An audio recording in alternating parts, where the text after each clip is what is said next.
This is Sophie Monk, and you're on withoutyourhead.com. Welcome to the station of decapitation without your head. I'm Nasty Neal, and I'm joined by horror icon Caroline Williams, currently in the new Blood Feast. How are you doing? I am doing wonderfully. We had our red carpet premiere last night at Raleigh Studios. Lots of industry types turned out. Most of the cast was there. As you may or may not know, Blood Feast is a very European sort of new wave kind of horror film. And so not all of our cast were there, but the American cast showed up, and we had a terrific time. Mm-hmm. Now, had you seen the finished movie before that? I'd seen a director's cut with director Marcel Walz and one of my co-stars, two of my co-stars, Robert Rusler and Sadie Katz, in Marcel Waltz's private screening room. He had a screening room available for us to eat pizza, watch the movie, be with some friends. And so I had seen his cut, the cut that he wants out there. Of course, this is before all the controversy has now ensued with the MPAA. Yeah. The MPAA does not like horror. They just simply don't. And, you know, they like horror if it's The Omen or The Exorcist, which are two of my ideal films. Sure. But let's face it, when you've got a movie called Blood Feast, that's what it's going to be. And Hanover House, Eric Parkinson was there for the screening last night, hosted the screening last night, and let it be known that the MPAA had delivered 5 pages of edits. Wow. If Marcel and Hanover wanted an R rating. And they are now they're getting multiple bids from other theater chains to release the NC-17. And when Regal pulled 100 of their theaters, they pulled some of their theaters because the NC-17, they lost their exclusive to the distribution. So it's opening up an entire new world. They still want to distribute the movie. They just want an MPAA R-rated film. And the requirements coming from the MPAA right now are just so objectionable. They did the same thing to Adam Green in his Hatchet series of films, which was such an over-the-top cartoon. You know, Blood Feast is played for reality. But both Adam Green and Marcel Walz have had this, and I'm assuming every director in horror has to run the gauntlet of the MPAA to get their movie a theatrical release. Right now, the situation is unresolved.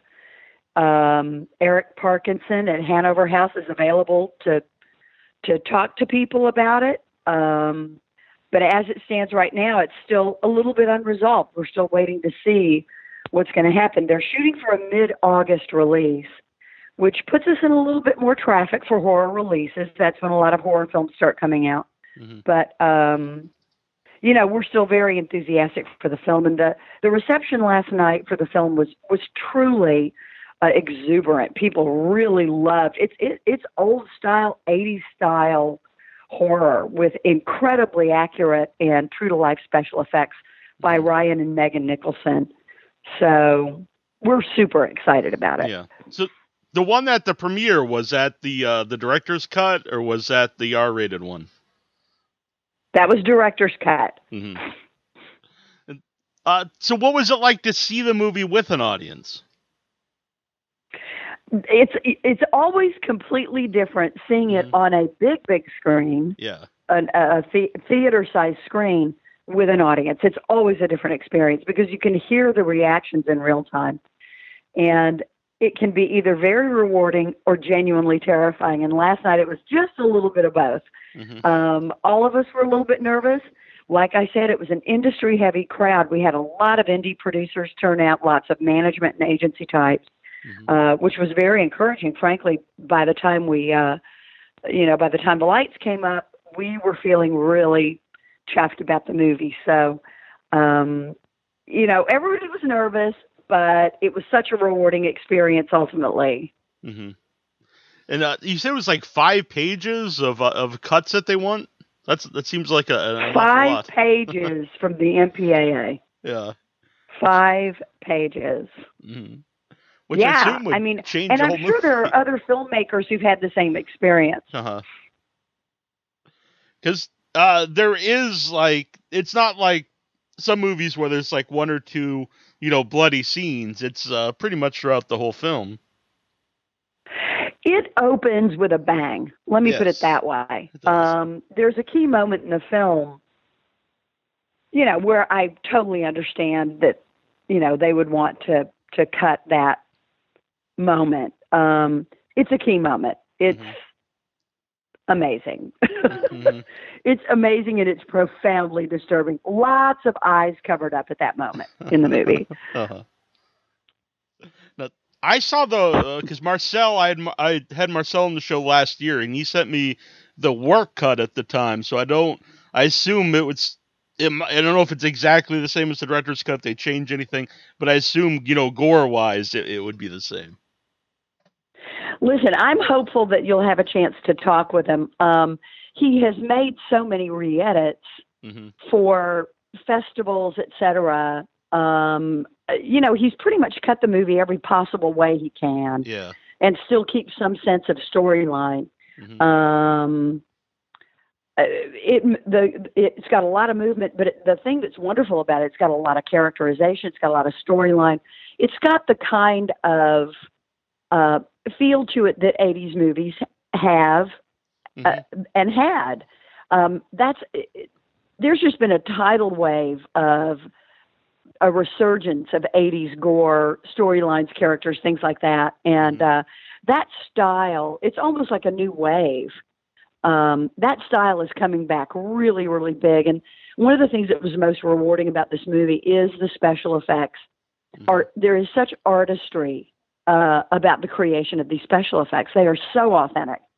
And Ryan and Megan Nicholson did an amazing job with our specials. The audience is going to be incredibly thrilled with the sense of reality they get from this film. Yeah, I agree. The special effects were amazing. Even Marcel's other work I've seen, he always has very realistic gore scenes.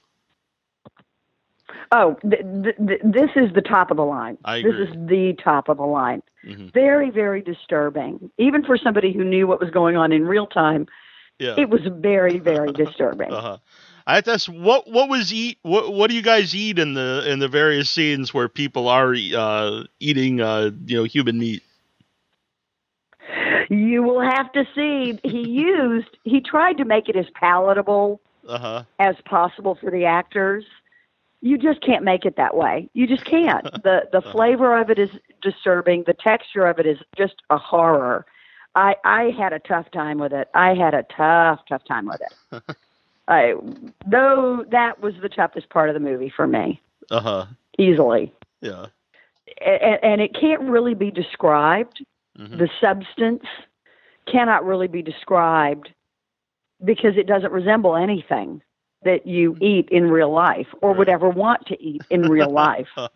And I will say it's a climactic scene, but the thing that makes it really work is there's a lot of subversive underground humor that only horror fans would truly get. We're a different breed. And there are so many moments in this movie that are very inside. And it sort of brings us together as a horror family, and was one of the things that made the whole thing so enjoyable. Yeah.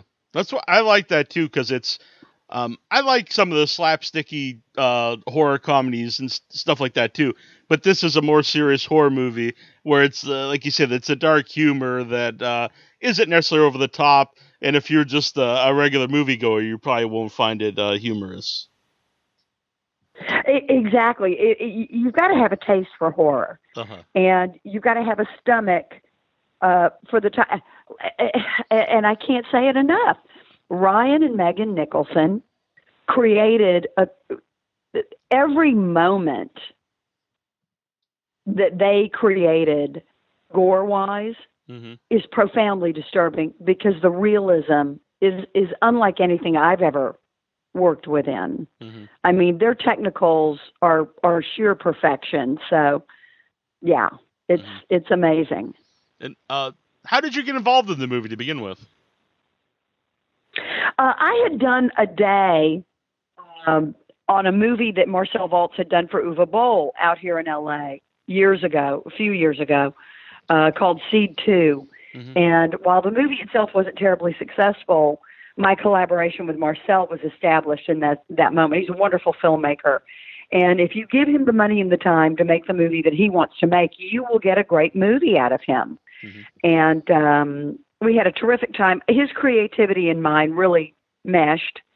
And I knew that he was going to be doing this film. And, once the script was locked and the financing was secure, I got my offer and we started working. I mean, it was, terrific experience all the way around. Mm-hmm. Where did you film the movie?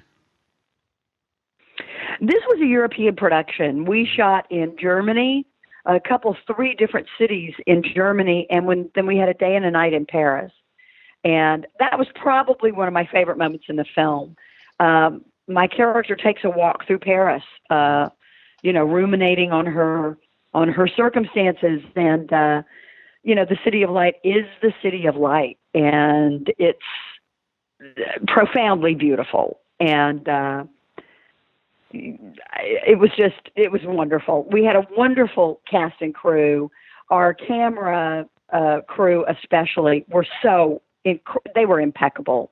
The look of this film is levels above most of the lower budget horror that you see out here. We had a decent budget. I don't know exactly how much it was, but we had a damn decent budget, and it shows. It looks exponentially greater than it actually was. Mm-hmm. And really nice.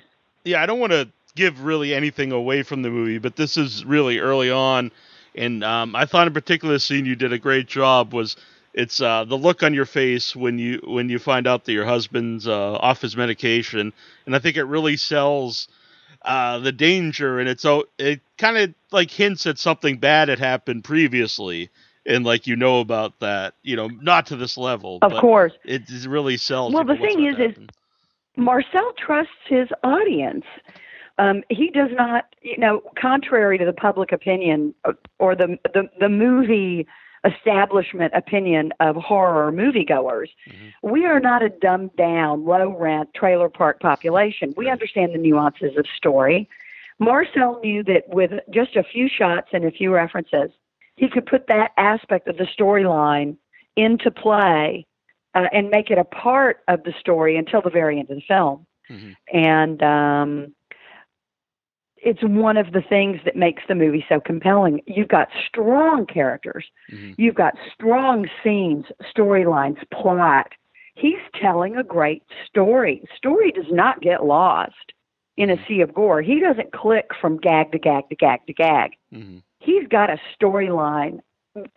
And we had a tremendous cast. Our European actors were probably some of the strongest actors that Europe has on that continent. And Marcel chose very carefully. And some of the best moments in the film are between one of my favorite moments are between two of my favorite actors, Max Evans and Wilfred Capet. Just fantastic actors. They really brought their A game. It was wonderful. And Robert Rusler is just he's amazing as Fuad Ramses, and because he's so intense, and which I'm a fan of the original movie, and this is similar, but it's much different.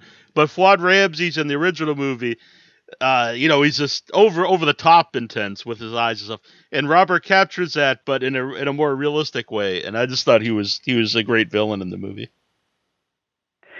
I have to say, when we were in the planning stages, Marcel ran into some negotiation problems with another actor, another actor's management company, and he called me and he said, "We've got to lock this casting down. We're going in 3 weeks.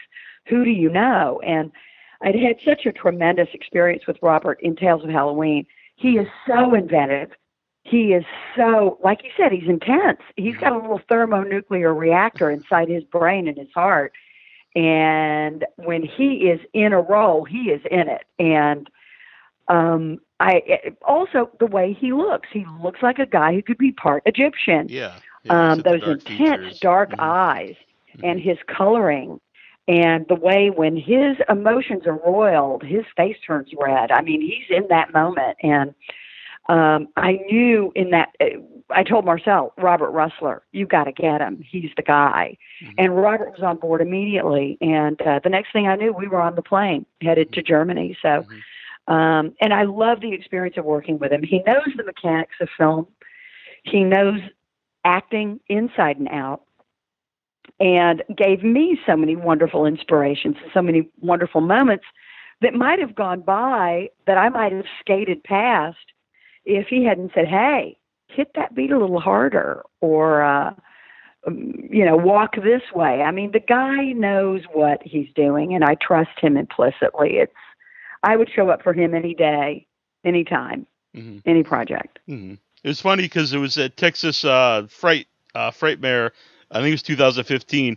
He, because I know Robert a little bit, and he told me, I couldn't say it on the show yet, but that he got the role as Fuad Ramses, and then he did the real intense eyes at me, and I was like, oh man, he's really gonna pull this role off. Oh, he's so fantastic. Yeah, he is so fantastic. And were you familiar? Well, I'm sure you knew the movie since you're a horror movie fan, but were you a fan of the original Blood Feast? I was not familiar with it. Oh, really? I was familiar with Herschell Gordon Lewis. I'd met him many times on the convention circuit.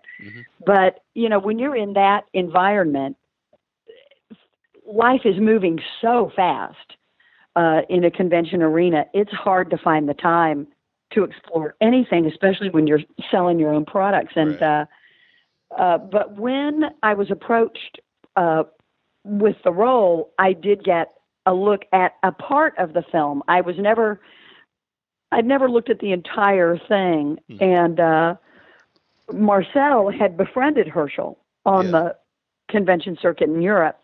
And Herschell gave his express blessing to Marcel to do the remake. And Herschell makes an appearance in our film. He shot this wonderfully warm and very affecting moment in our movie,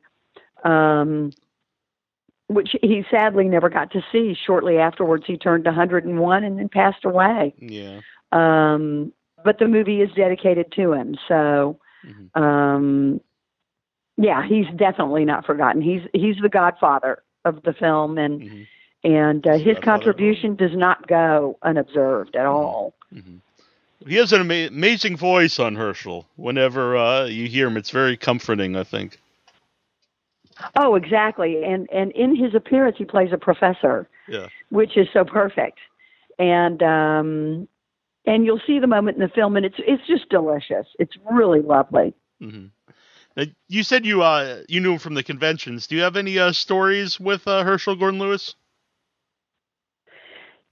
None that would really stand out. I was a fan, and we would talk about film and people we knew and trends and all kinds of things. But it was the kind of chat that any fan would have with a star of his magnitude, because 1963, he predates Texas Chainsaw Massacre, Night of the Living Dead. I mean, in the interval between the Universal Studios monsters and George Romero. So, he was such an important link in the chain of our genre. And that's the way I felt about him. All I wanted to really do was pick his brain and learn what I needed to learn, what I knew I could learn from him. Yeah. And what about Sophie Monk, who plays your daughter? She is so delightful. As I love to say about Sophie, she's got the face of an angel and the soul of a footballer. She can drink you and smoke you under the table, dude. Nobody has more fun, but nobody buckles down and works harder. Mm-hmm. She's got a Michelle Pfeiffer-esque quality to her. Mm-hmm. It's easy to not take her seriously and think of her as just down in Australia. She has been a judge on Australia's Got Talent. She was the winner of Australia's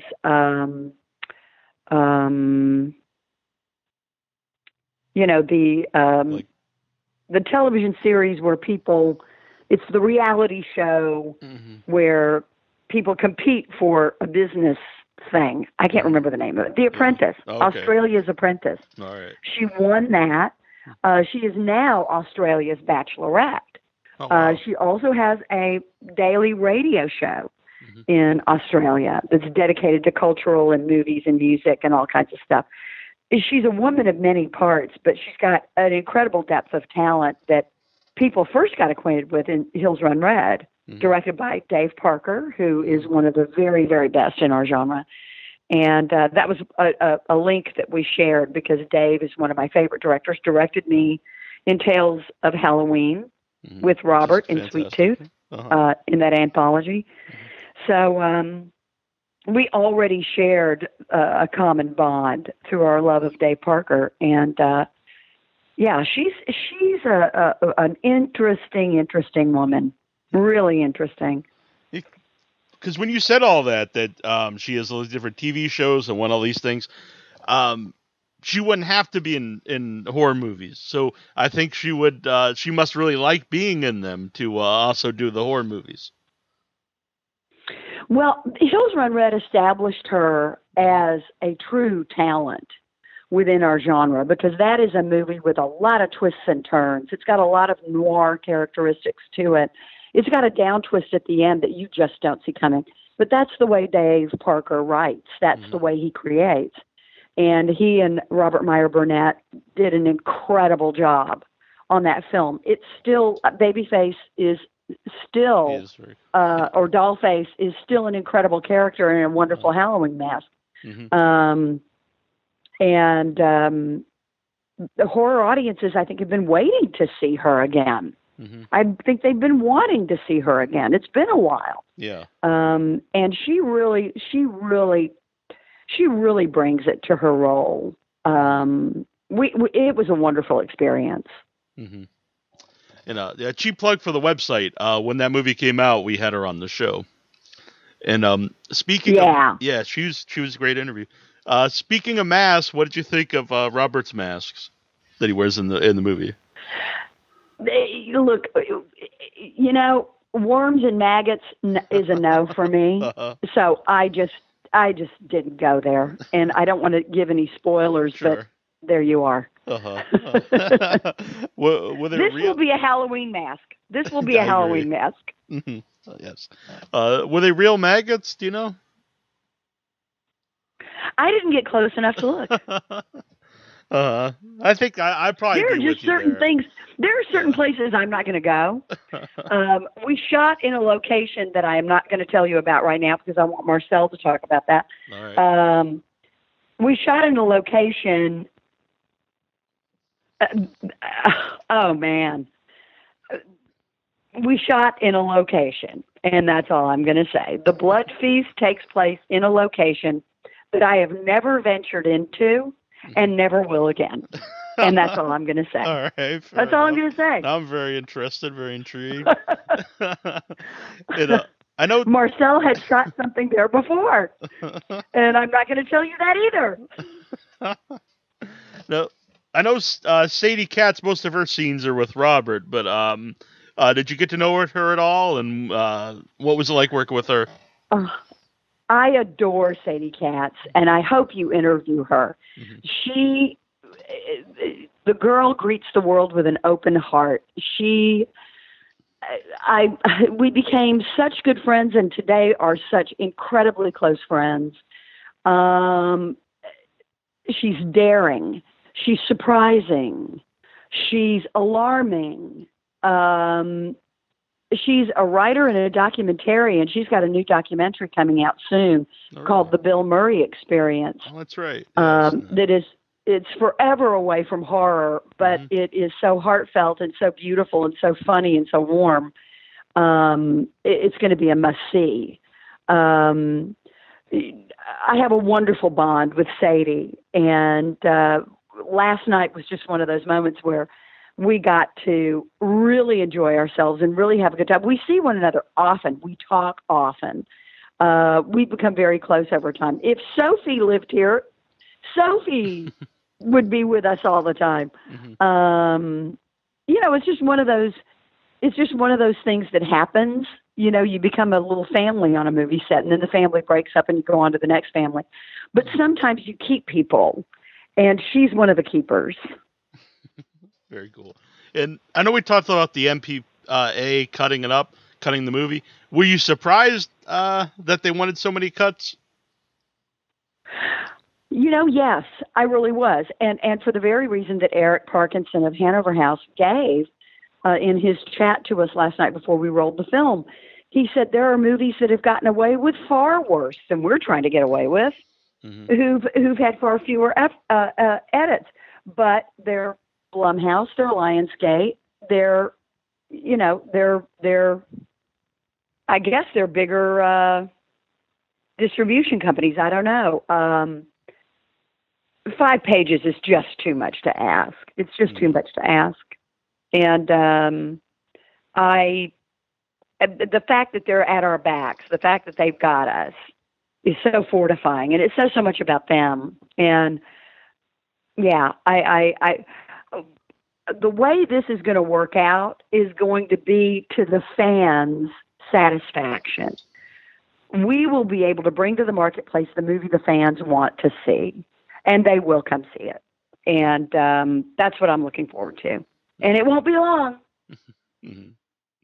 I'm sure you were pleased when you found out that the movie is having a theatrical release, because, it's great to watch a movie on video on demand and all that stuff, but there's nothing like watching a movie on the big screen like it's meant to be seen. Yeah, and the special effects that were created for this movie are meant for a broad scale. Mm-hmm. And the sets that we use, and the European outdoor scenes, which are just a little bit of a wonderful travel log. I mean, nothing is wasted. None of that effort is wasted. So, it's just, that's the way we see it. Mm-hmm. And my partner on the show, Annabelle Lecter, cannot be here today, but she wanted me to ask, if there was no repercussions of any kind, would you try human steak? Would I try human steak? Right. You know what? I can never eat dog, and I would never be able to eat a human. Mm-hmm. And I would never be able to eat cat. That would be such a no. Mm-hmm. I mean, seriously. Mm-hmm. I have trouble with sea urchin sushi just because of the way it looks. Uh-huh. I mean, Yeah, no dog, no cat, no human. Sorry. I don't really think that's something you need to be sorry for. I think it's probably it's a good thing to be against. We're against cannibalism here on the show. I'm a meat eater. I do love my steak, and I'll tell you something that's really interesting. Robert Rusler's family were in the restaurant business. They owned the Tail of the Pup, which was an iconic hot dog stand in LA for a very long time. And they had some other restaurants as well. So Robert grew up knowing how to cook and plate and present food. Mm-hmm. And in the food service scenes and the cooking scenes, Robert is doing the cooking. Robert is doing the presentation. Robert is plating the food. It's like watching Iron Chef. This guy knows what the fuck he's doing. I watched him take the meat out of the container and from start to finish, finish the scenes, having done the cooking himself. And believe me, the minute he finished serving that steak, I wanted to dive in. The guy knows what he's doing. He knows prime meat. Yes. And that always adds, I think, if you could tell that the person acting knows what they're doing, it adds some realism to whatever they're doing. Because sometimes in a movie, if you see someone doing whatever they're supposed to do and you can tell they don't know what they're doing, it kind of takes you out of it. Yeah, yeah. Mm-hmm. He had it down. Yeah. And how about yourself? Are you a good cook? Listen, I'm from Texas. I can do chili better than anybody, you know? Uh-huh. With those hard-shelled peppercorns. Well, very cool. Where can people follow the Blood Feast to find out where it's playing, where it's if it's gonna be playing near them? We're on all the social media. There is going to be a very impressive distributor push. You will likely not be able to get away from us, but you can find us Blood Feast Movie everywhere. We've got a Facebook page, Instagram, Twitter. You can't miss us. We're there. Mm-hmm. And not just because you're here. I really love the movie, and I love the original movie. And sometimes, we live in an age where the remakes don't live up sometimes. But this is a great remake. And even the guy who does our Jason, who does the reviews on our website, who's very harsh and doesn't like a lot of stuff, he gave it a really great review. And I hope people see it because I really loved it. I'm thrilled. I'm eager to see if the NC-17 makes it into the marketplace. I'm eager to see if the R-rated does. It's going to be interesting. Mm-hmm. Well, very cool. It's always great to have you on, and we'd love to talk to you again sometime. You bet. I'll have Greenlight coming out later in the year. It's a collaboration, once again, between Eric Englund and Graham Denman. Totally different in tone, totally different kind of film, but be hiding and watching for that. Eric Englund wrote and directed Contracted, Get the Girl. He's got a new movie, Huntsville, coming out soon.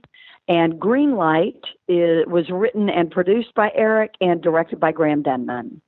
Excellent. Very cool. So we'll have that later on in the year. Very cool. And like Blood Feast, you can find yourself all over the social media, I believe. I think so. We're very splashy today. Very good. Very good. Well, thank you again. It's been great. Of course. Thank you so much. Very cool. Hello out there. This is Marcel Walz, the director of the upcoming movie Blood Feast. And you're listening to withoutyourhead.com.